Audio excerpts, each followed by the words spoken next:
Je cède maintenant la parole à Madame la députée d'Iberville. Merci, Monsieur le Président. Ce matin, 18 mai 2012, après une longue nuit à débattre, je dois vous avouer, Monsieur le Président, que j'ai honte. Honte du gouvernement libéral qui s'attaque par cette loi matraque au droit à l'éducation, au droit d'association et au droit à la paix sociale. Le premier ministre a tellement tardé à rencontrer les étudiantes et les étudiants qu'il a lui-même envenimé le conflit. C'est la peur qui anime le premier ministre du Québec. En accent sur une loi matraque, le gouvernement libéral reste sourd aux arguments et aux demandes des étudiantes et des étudiants. Il les dépeint comme des enfants gâtés, alors que ceux-ci luttent pour l'accessibilité à l'éducation de toute la jeunesse québécoise, peu importe son milieu d'origine et le revenu de ses parents. En haussant les frais de scolarité, comme il le fait, le gouvernement renie les mesures qui ont permis au Québec d'augmenter sa richesse en permettant à des personnes des couches défavorisées de s'éduquer. De plus, pour les étudiantes et étudiants provenant de la classe moyenne, le gouvernement prévoit d'office une contribution importante des parents. Fréquemment, celle-ci ne se matérialise pas, les parents ne pouvant pas tout simplement contribuer autant que le gouvernement le calcule, et c'est pour ces jeunes que l'augmentation des frais de scolarité frappera le plus durement, puisqu'ils doivent déjà compter sur leurs seules ressources personnelles.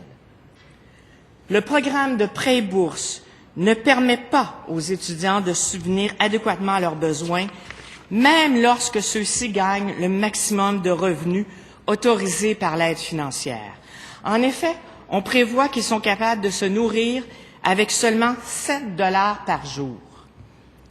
Par année, c'est plus de 278 $ qu'il manque pour combler les besoins de base des étudiants.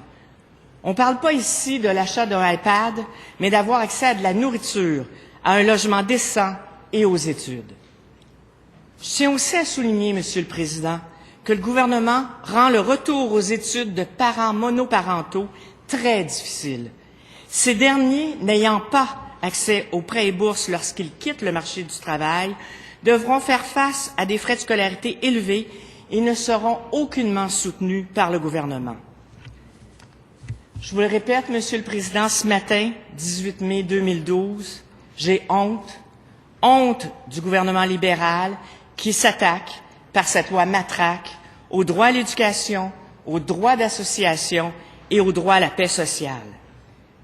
Le gouvernement n'a pas investi les derniers montants reçus du fédéral pour améliorer le régime d'aide financière aux études. Il a plutôt investi l'argent dans le fonds consolidé. Cela est sans compter le fait que la bonification déjà prévue avec cette hausse des frais de scolarité provient à 98 % de la poche même des étudiants qui payent plus de frais de scolarité.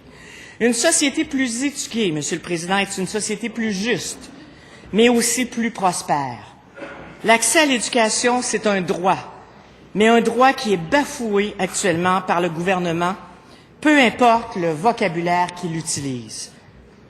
Pour parler de droit à l'éducation, j'ai consulté le Comité sur les droits économiques, sociaux et culturels, qui est un organe d'interprétation du Pacte international sur les droits économiques, sociaux et culturels découlant de la Déclaration universelle des droits de l'homme, que le Canada a d'ailleurs signé.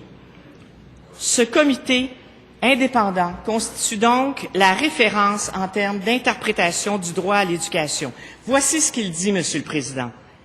L'éducation est le principal outil qui permet à des adultes et à des enfants économiquement et socialement marginalisés de sortir de la pauvreté et de se procurer le moyen de participer pleinement à la vie de leur communauté.